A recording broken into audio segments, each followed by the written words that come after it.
Draft cramming starting pitcher part two. Getting you ready for the draft as starting pitcher. These are my final thoughts, but the main purpose is to go through and tell you what high stakes pitchers are doing. You'll have to listen to part one to get the first 38 names we talked about. Well, let's go right back. We'll pick up where we left off last time. They're SP 39 by the high stakes ADP. Nathan Eovaldi is here. So we left off with Rasmussen, Gray, Woodruff. So go back to hear about those guys. Eovaldi, Gavin Williams, Sandy Alcantara,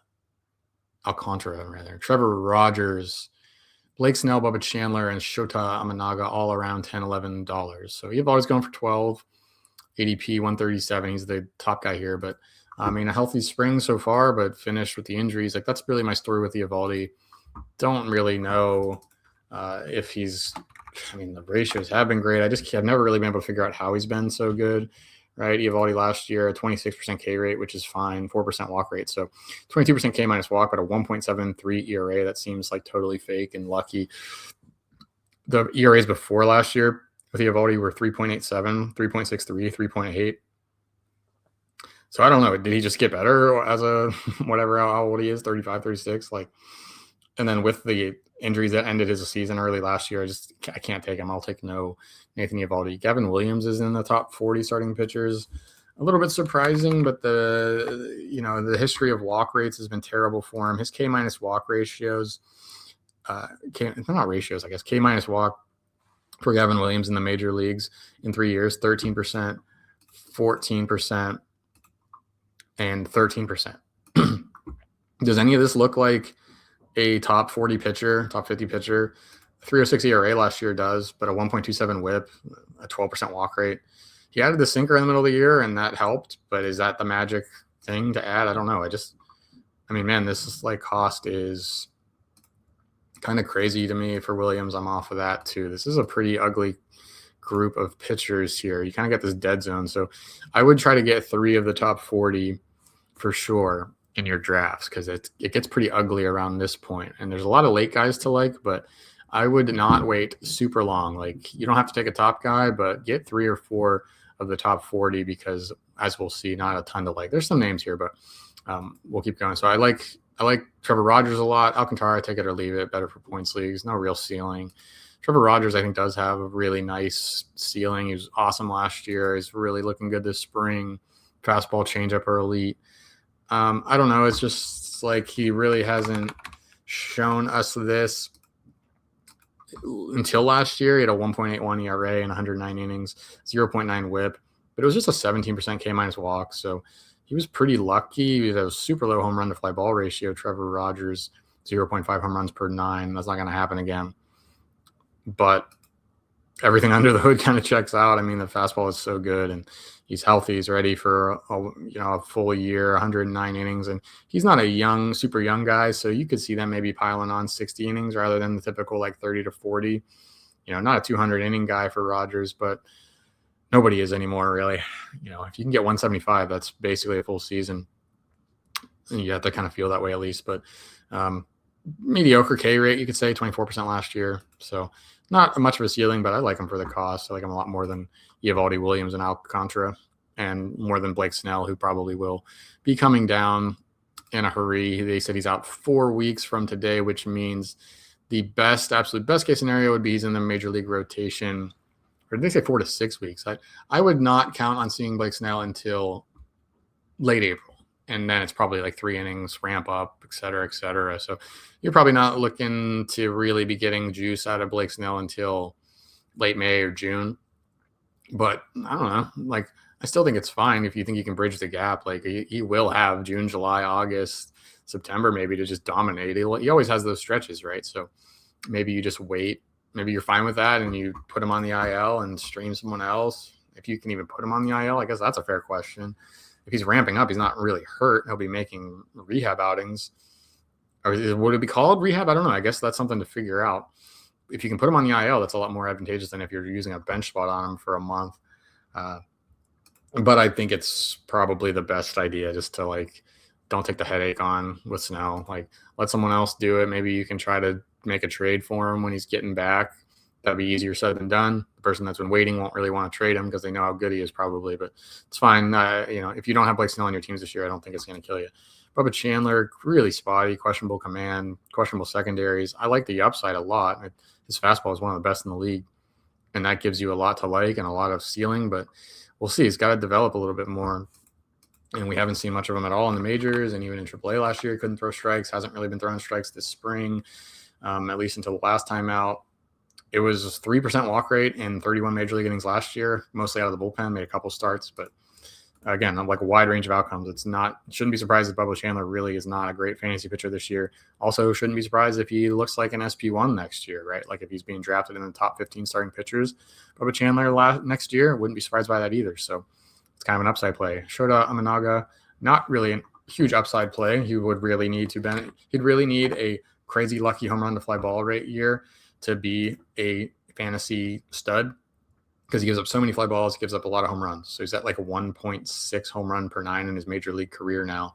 And he's up to 54 starts made. So he's just a home run guy, but the whips are around 1. Doesn't walk people, gives up a lot of those fly balls, which are trouble for home runs and for ERA, but they are good for whip because they are often caught, especially with the wind blowing in. So great whip for Amanaga. I like him quite a bit, man. I mean, the velo's up. He looks a little more sharp. He was hurt last year, and he apparently cost him some velo.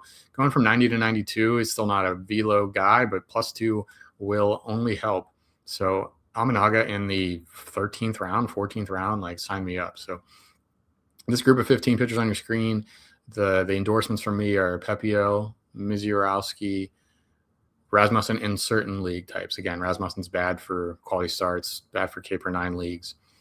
Trevor Rogers and Shota Amanaga, those are my favorites here. We go to the next group of 15, looking at NFBC high stakes draft results in March. By the way, these are all results from March, wanting to keep it recent. 46 through 60 then, this is this group of 15 pitchers, and you're around an $8 auction value for all of these names, which we'll say Trey Savage, Mackenzie Gore, Luis Castillo, Hunter Green. We'll have to talk about him separately. Robbie Ray, Tetsuya Imai, Edward Cabrera, Ranger Suarez, Tanner Bybee, Cade Horton, Shane Boz. So that's a group of, what was that, 10 or 11?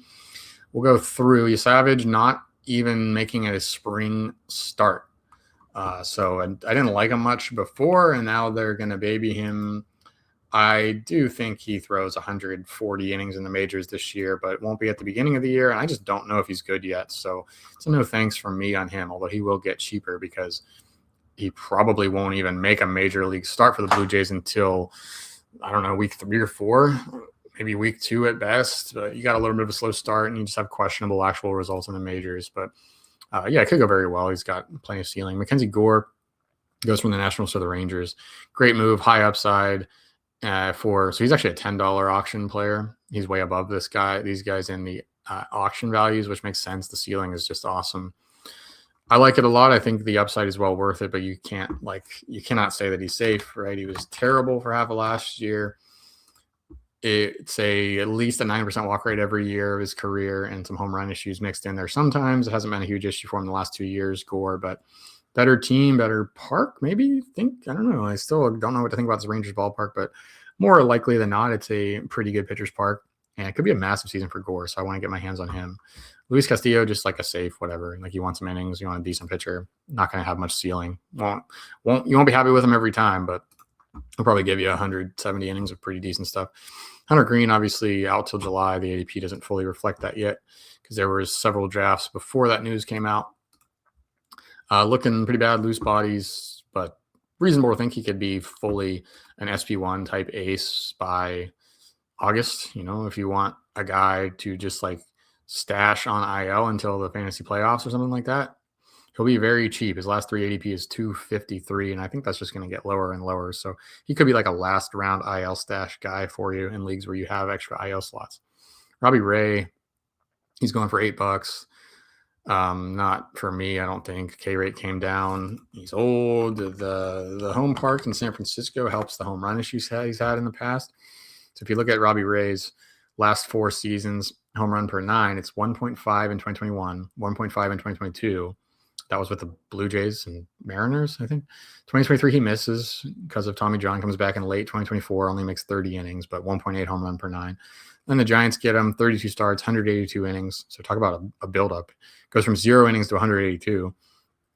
It goes from 30 innings plus rehab. So probably from 70 innings to 182. Like he added 100 innings, which only veterans are allowed to do, and it's rare to see. But San Francisco helps him, a 1.1 home run per nine. But the problem is, I should be showing this year, there's the reason I don't like Robbie Ray is that he comes back from Tommy John, and all of a sudden the K rate's down to 25%. Dropped 8 points, 7 points. Wow. Dropped 2 points from the last time we saw a full year from him, I guess. But mid-20s K rate guy rather than the dude you kind of remember in your head, right? We always remembered him as like a crazy strikeout pitcher. 15% K minus walk last year after coming back. I don't want to do that personally. So I'm off Robbie Ray. Tetsuya Imai, he's an interesting one, right? Throwing 98 or something. We didn't think he had that. Maybe the fastball's better than I thought. Good splitter. I'm getting more into him, I guess, over drafters. The ADP is up to this level, like almost a top 50 guy now. I think it's worth a speculative shot. From what I studied when I wrote him up, it didn't look like he had much ceiling. It looked like he was going to be more of an SP3, SP4. And kind of the contract kind of suggested that as well. The Astros didn't give him like a massive contract or anything like that, but I don't know. I'm not going to pretend to know stuff about these guys we've never seen in the majors before, but the spring results have been moving up for a decent reason, I think. So, if you're just kind of playing for lottery tickets and trying to buy potential guys that really crush their prices, that like that multi-round value, the payoff, like Imai is definitely one that can do that. But I won't be surprised if he's like a 3.8 ERA with a 1.25 whip or something like that either. Just don't know. Edward Cabrera for $7. I don't know. It's really hard to figure out. New team. Maybe it'll work. Maybe it won't. But I don't want to buy a guy with this history of terrible whip. Even last year, kind of in his breakout, he finally got the walk rate under control, but it was still 8%, and it was still a 1.23 whip. If he gives any of that back, it's like a 1.27, 1.3, potential 1.35 whip. Like, it could be really bad. So no thanks for me on ECAB. Rangers Suarez feels like a buy high. Tanner Bybee, safe, but no ceiling. Safe. I can't really even call him safe, right? We just got to bet on the fastball being better to set up the good breakers he has, but really no ceiling for Bybee. He did have a 20% K minus walk in 2024 with a 3.47 ERA and a 1.12 whip, but I think that was better than, that was kind of the ceiling maybe. And maybe last year was the floor for Bybee, a 4.24 ERA. The K rate dropped 5 points. So I think you just end up in the middle here. I think you end up with a 23% K rate, a 6% walk rate, 7% walk rate, a 3.8 ERA, a 1.2 whip. Like, fine, just not really much of an upside guy. Cade Horton, kind of the same. I think that makes sense that these two go right next to each other. Young pitchers with bad fastballs, good breakers, questionable results. I would take Horton for upside, I guess, over Bybee, but really don't think Horton is sure to do anything well. Shane Baz, is getting some play. Definitely was crushed by that park stuff in Tampa last year. Now he goes to Baltimore, a pretty decent place to pitch. Not the greatest. They moved the wall in. It's not a pitcher's paradise like it was 2 years ago. But he's got good stuff. 25% K rate last year, 9% walk rate. Just had a bloated home run per nine, 1.4 because of the park. It's really bad at home. So could be nice. I just don't know if Baz is ever going to be like the ace that people thought he could be. But I would say he's got the most upside of everybody on this screen except save Mackenzie Gore. That brings us to like a $5 to $6 range. Shane McClanahan, Chris Bubich, Carlos Rodon, Jack Flaherty. You've got injuries here. You got McClanahan coming back from multiple Tommy Johns. I think you just avoid it completely. Don't think he'll be good. I think in people's minds, they're going to think that he could have that ceiling, that upside that he used to have, and I think that's the wrong inclination. Chris Bubich was fine last year. It was a little bit lucky. I mean, even in the breakout last year for Bubich, 24% K rate, 8% walk rate, a 16% K minus walk. I don't think he was nearly as good as that 2.55 ERA he put up, Chris Bubich. And he finished hurt, and he has had all kinds of trouble with volume. 16 innings in 2023, 30 in 2024, 116 in 2025. So you've got multiple questions with Chris Bubich, and I don't like drafting pitchers that have multiple problems.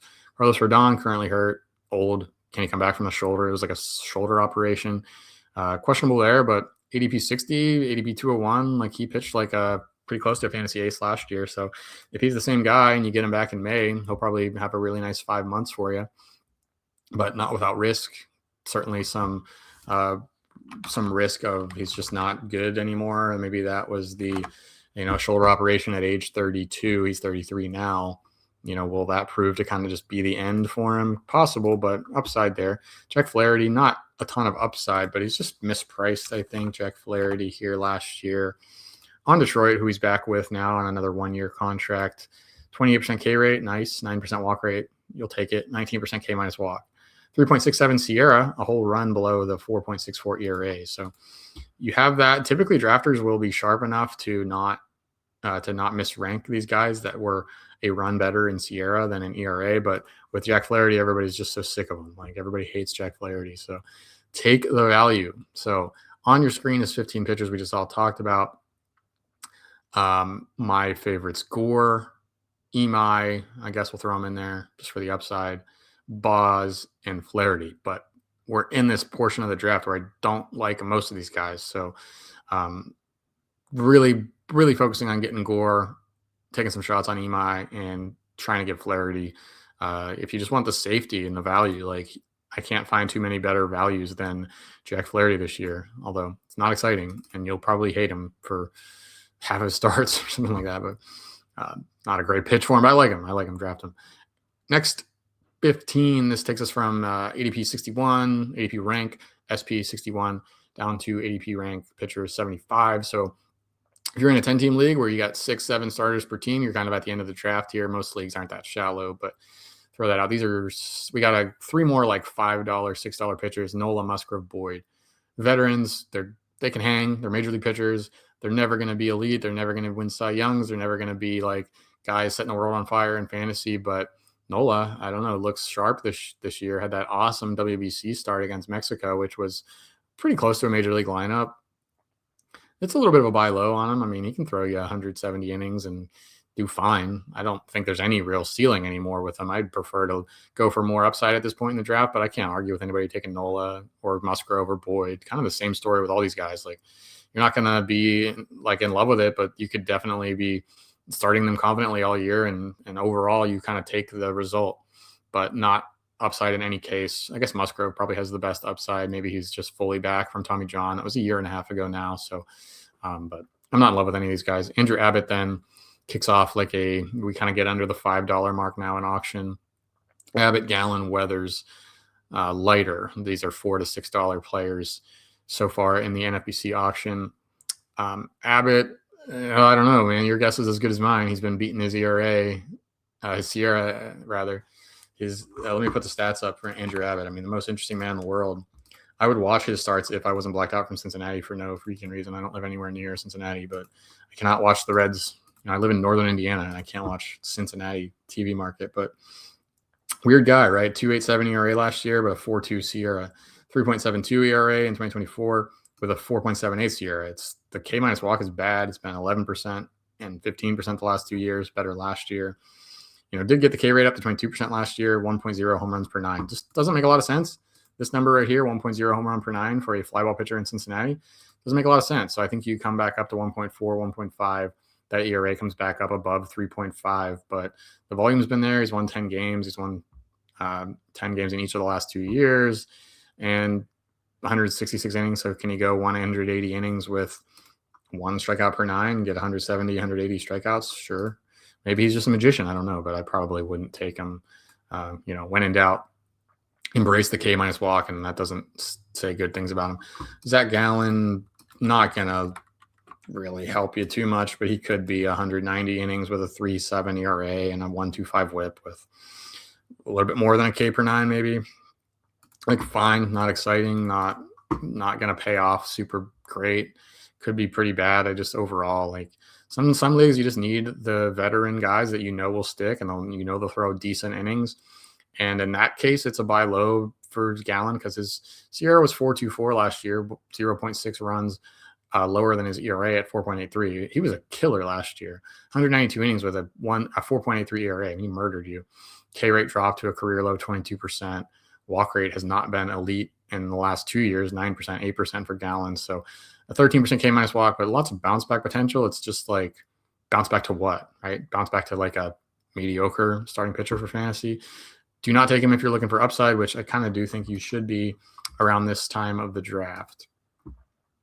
Ryan Weathers, speaking of upside, innings really, really questionable, plenty of injuries in his past. Left-hander with velo, 38 major league innings last year, 3.99 ERA, gave up 1.6 home run per 9, 22% K rate, 7% walk rate. Nothing in this profile would make you want the guy at all, but then you see him in spring, you see the stuff he has, just like high 90s velo and pretty good breakers.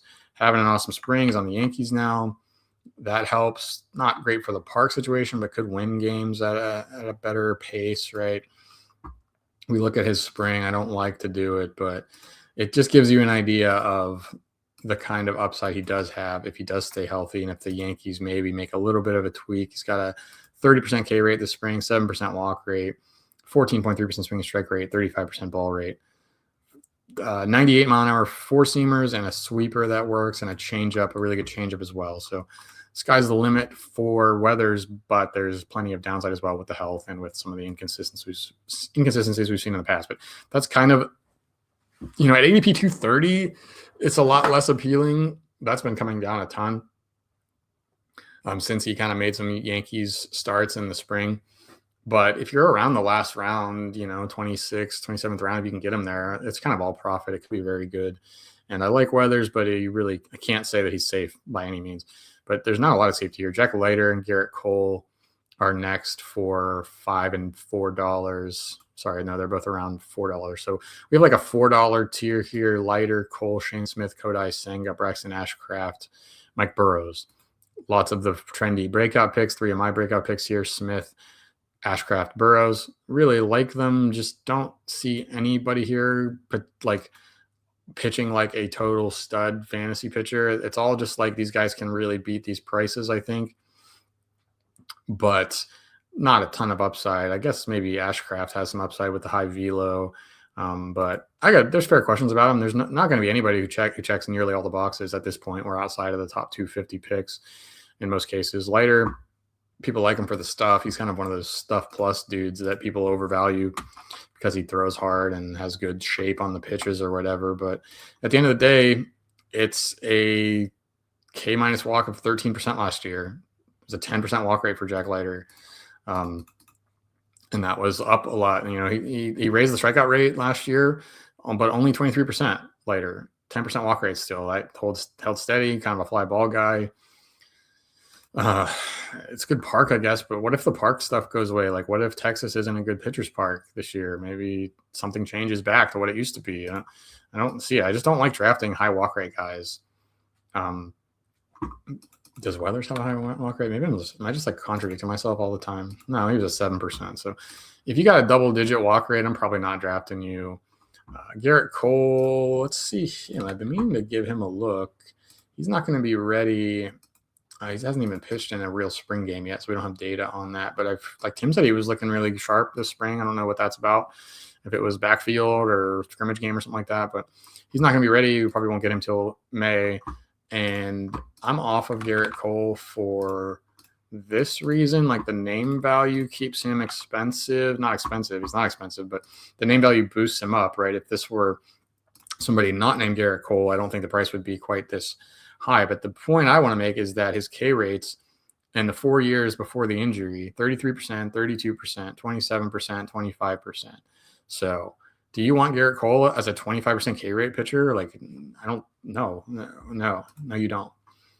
Is he that? Does he get back to 27, 28% this year? Maybe, but like, let someone else take Garrett Cole. Someone in your league's probably going to, if you're talking about home league where you have like some people that don't live and die by fantasy baseball, right?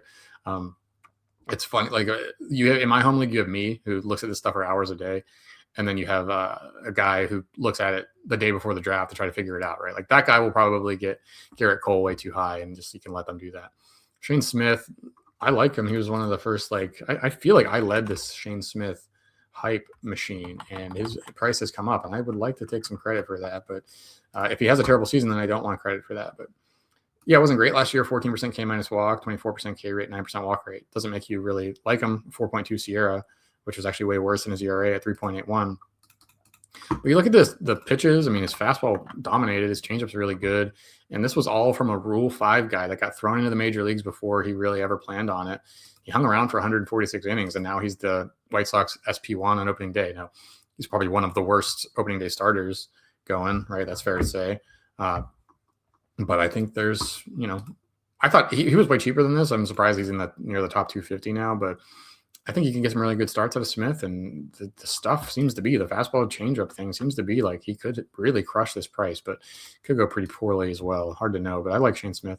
Kodai Senga has got a little bit more velo this spring, I think they're saying. 3.02 ERA last year in 113 innings, 1.31 WHIP. So he's got an 11% walk rate. Career and the K rate came down to 23% last year. So that's very bad. An 11% K minus walk, that would pretty much keep me off of him. That said, with Senga, we haven't seen consistent. He missed all of 2024. He hasn't been healthy. He hasn't had like a full long stint of health to really get locked in and stuff. So it's the jury's still out on Senga, but he's old, man. He came over as a 26 or 27 or 28-year-old or something like that. So I'm off of him, but I could see him really. He's a guy that could potentially crush this price. I think. Just don't think it's super likely. Ashcraft Burrows, I've talked a lot about them. Really like them. Take them in the last couple rounds of your draft. Maybe not the most ceiling, not the same kind of ceiling as a Ryan Weathers, or maybe even some other guys we'll mention quickly. But I like them for where they're going a lot. Ryan Nelson, Bryce Miller, Merrill Kelly. Ryan Nelson, too dependent on fastballs. Good whip last year. Has some moments, but I just don't think he'll ever be a great pitcher with that much reliance on a four-seamer. So I'm off of him. Bryce Miller, Merrill Kelly, both hurt. Kelly's might not actually miss any time. Bryce Miller is going to start the year on the IL. He's had all kinds of injury troubles the last year. So you can stay away from Bryce Miller. I think that's fine. Merrill Kelly, I stay away from him as well. What's it going to get you, man? I mean, is he really going to help your ratios? And at the age of what he is, and with the Diamondbacks not being very good, I don't think 21 and 22% K rate for Merrill Kelly the last 2 years. Just not for me. Too old, too low ceiling. And that takes you through your top 75. Let's do a couple more quickly. Screenshot 6, Grayson Rodriguez is here. So you're at $3 pitchers, $2 or $3 pitchers here. Grayson, Manaea, Early, Ponce, Mai. Let's start with those three. Those guys are all going for at least $2. Grayson, I guess it's okay. Just see what you can get. And then if you cut them, you cut them. If you're in a standard league, 12-team league that has 300 picks or so, you can get him with one of your final picks. See if a miracle happens. If not, you drop him. He's got upside, I suppose. I guess just the unknown itself makes for upside, right? So G-Rod, fine. I'm not going to do it. You won't find me drafting him, but I wouldn't punish you for it. Sean Manaea, did he get a little injury pop up? He's more of a streamer. He's just has these really weird stretches where you just don't know what you're going to get. That's a velo dip. It's not an injury. That's not concerned over Sean Manaea's lower fastball velocity. Just a guy I don't really see the point of. He'll rip off some weeks where he looks great. That will happen, but overall, it's never been a great result. Conley Early looks like he's going to AAA, so that's league dependent. If it's I do think there's going to be, I think Conley Early by June is going to be in the Red Sox rotation and pitching very well. So if you can stash him on a deep bench league, or if you have a minor league slot or something like that, fine. But you probably don't need to draft him. Just be ready to pick him up when they do need him. Cody Ponce, he's coming over back from, he was a Pirates reliever, goes to Korea, wins the MVP. Is that right? Goes to some foreign league. I think it was KBO. Wins MVP or has a really good season and comes back in the Blue Jays rotation. And now the Blue Jays are going to need him with Barrios hurt. It could work, I guess. We'll see. I'd rather just let someone else do it. There's probably a decent reason that nobody wanted him in the majors, and he ended up in KBO. So and I guess Merrill Kelly, we just talked about Merrill Kelly. He did that, was bad, and went over there and has come back and has turned into a pretty decent major league career. But I'm not going to waste my time on Cody Ponce. Sorry. I just won't do the homework there. I guess you can go find what other people think about him. I guess while we're here, I'll do a little bit of homework for you just to see what his spring pitch mix looks like. Four seamers for Ponce, 96 mile an hour, 15.6% swing and strike rate on 32 pitches this spring. So that's good. He's got a cutter, and to make things even worse, he's got a pitch called null that probably the equipment was malfunctioning or something when it scraped this game. So I don't know. I can't even do this. So I don't know. When in doubt, just fade, fade in the shade, Cody Ponce. Hopefully I'm right, because that wasn't a great argument made. Casey Mize, no thanks. I don't know. Like, why are we paying $3 for Casey Mize? He'll be like, there will be guys on waivers that can do what Casey Mize does. So don't really get that. Noah Cameron, same story. Like, not much upside, not strikeout guy, but potentially a lefty that can just kind of keep guys off balance and have a decent ERA season, but don't count on a good whip. Speaking of bad whips, Joey Cantillo, I guess he's Italian. Joey Cantillo is next. $2 there. Roki Sasaki, $2. Logan Henderson was $4, but he is hurt now. Would not touch him with a 10-foot pole.